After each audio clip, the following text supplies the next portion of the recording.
Hello guys and welcome back to another Premier League predictions video. Today we return with the Game Week 26 and it's also Carabao Cup final week where I'm rooting for my boys Chelsea.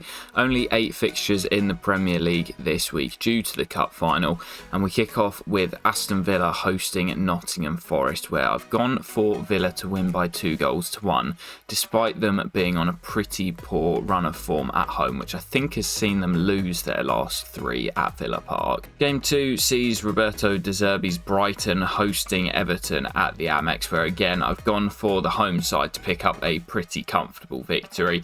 I know Everton got a draw against Palace on Monday night, but I wasn't that impressed with them. I don't really see where the goals are going to come from, and although Brighton don't keep many clean sheets, I have gone for them to win 2-0 this week. Game 3 could be a big one at the bottom of the table. I do already feel as if Burnley are slipping away, but if they can scrape a win here against Crystal Palace, it could drag the Eagles back into the relegation scrap. Of course, Glasner's first game in charge, I believe he will be in the dugout for this one. So with that in mind, I've gone for Palace to win it by 2-1.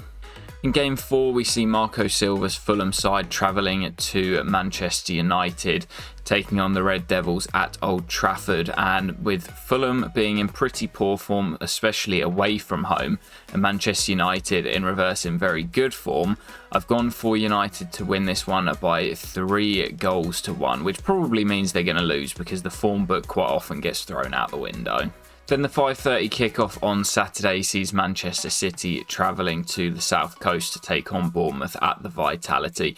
Of course, chasing Liverpool and Arsenal at the moment, and they were held by Chelsea last weekend at the Etihad, so they'll be desperate to return to winning ways here, and I have gone for them to do so with a 3-1 victory against Andoni Iraola's side. We then get treated to an 8 o'clock kickoff on Saturday as well, which sees Arsenal, one of the teams going for the league title, up against Newcastle at the Emirates.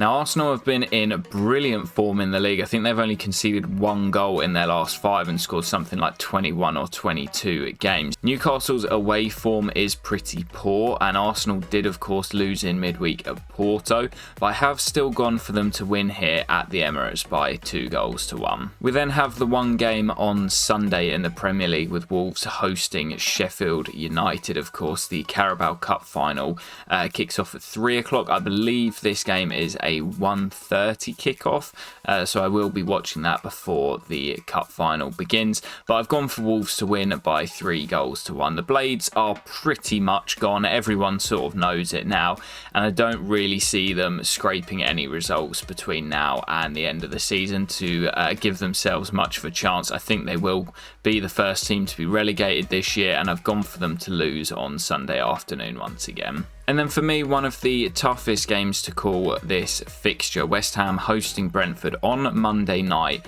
at the London Stadium. Both of them in pretty poor form, so I've settled for a 1-1 draw. As I say, this was such a hard game to predict because I could honestly see it going either way. Both of them have been in terrible form, losing the majority of their previous games. I think 2 of the most out of form teams in the league. That's why I've settled for a draw. I think both of them will be happy with it, although West Ham may have more of an incentive to go out and try and get the win. And our joker this week, a really tough one again to pick. I've actually gone for Game 4, which is Manchester United against Fulham. Now, between submitting my predictions and recording this video, it's come out that Rasmus Højlund is going to be out for a couple of weeks, and that throws a bit of a dampener on my predictions because I don't really see where the goals come from for United. So with my 3-1 joker looking a little bit in jeopardy, I'm hoping that some of the other boys at United can step up. So a quick look at the predictions website to close out today's video. We are still in second place, but you can see the gap remains at 7 to the guy at the top who just keeps managing to keep the distance between the 2 of us. Every time I think I'm closing that gap, he gets a 3-pointer and starts to pull away again. As you can see in fixture 25, we did okay, 11 points from the 12 games. I was hoping for a little bit better, but even the top scorer only managed 15. Mr. E, who of course is leading the way, finished 1 point above us on 12, but it is very, very tight at the moment. So I actually want to show you the full breakdown of the fixture to compare the scores between myself and Mr. E. We were really unlucky in the early kickoff with Liverpool, where we had a 3-1, and of course they scored a fourth late on. That also happened on, was it Wednesday night that they played Luton? Yeah, Wednesday night, where the same thing happened. We had 3-1 in that game, and they scored a fourth late on. So if both of them had come in, we would now be sitting top of the predictions tree.